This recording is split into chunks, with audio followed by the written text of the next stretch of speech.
আজকের পৌরাণিক কাহিনী শর্মিষ্ঠা ও দেবযানীর কথা।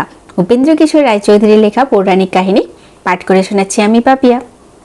বৃষপর্বা দানবদিগের রাজা, শুক্রাচার্য তাহাদের গুরু।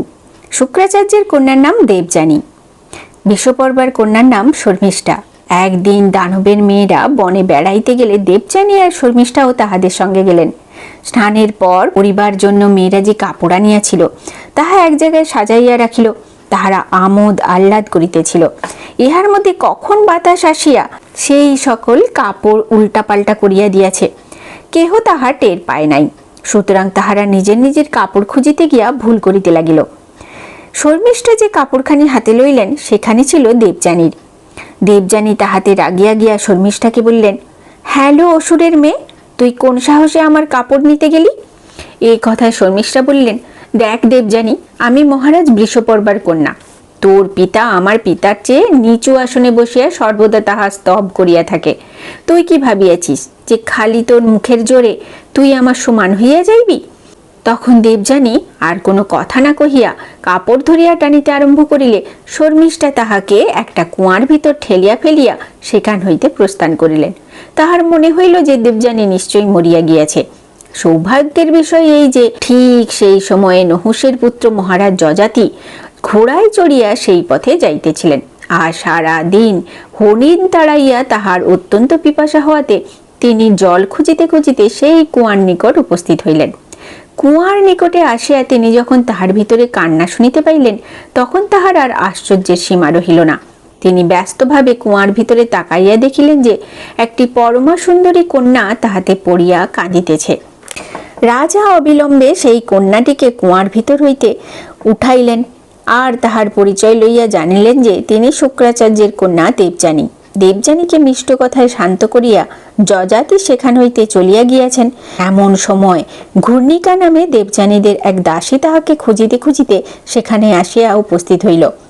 দেবযানী কাঁদিতে কাঁদিতে তাহাকে বললেন, ঘূর্ণিকা, তুমি বাবাকে গিয়ে বলো যে শর্মিষ্ঠা আমাকে কুয়ায় ফেলিয়া দিয়াছিল, আমি আর বৃষপর্বার দেশে যাইব না। শুক্রাচার্য ঘূর্ণিকার মুখে একথা শুনিতে পাইয়াই তাড়াতাড়ি দেবযানীর নিকট চলিয়া আসিলেন। তারপর তাহাকে দেখিয়া দেবযানী বললেন, বাবা, শর্মিষ্ঠা আমাকে কুয়ার ভিতরে ফেলিয়া দিয়াছিল, আর সে বলিয়াছে যে আপনি নাকি বৃষপর্বার নিচে বসিয়া তাহা স্তব করেন।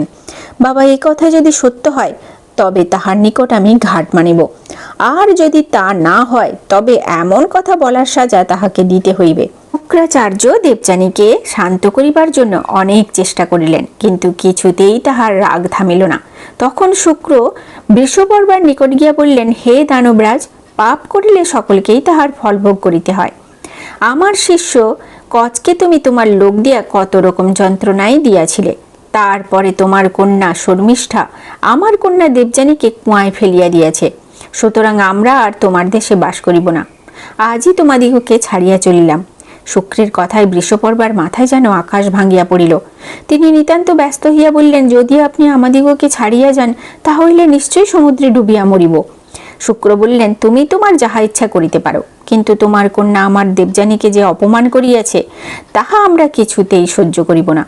এই কথায় শুক্র দেবযানীকে বললে তিনি বললেন, বৃষপর্বা যদি নিজে আসিয়া এ কথা বলেন তবে আমি বিশ্বাস করিতে পারি। তোমার কি ইচ্ছা হয় বলো, উহা যত বড় জিনিসই হোক না কেন আমি নিশ্চয়ই তাহা তোমাকে দিব। তখন দেবযানী বললেন, আমি চাই যে শর্মিষ্ঠা 1000 অসুর কন্যা লইয়া আমার দাসী হইবে।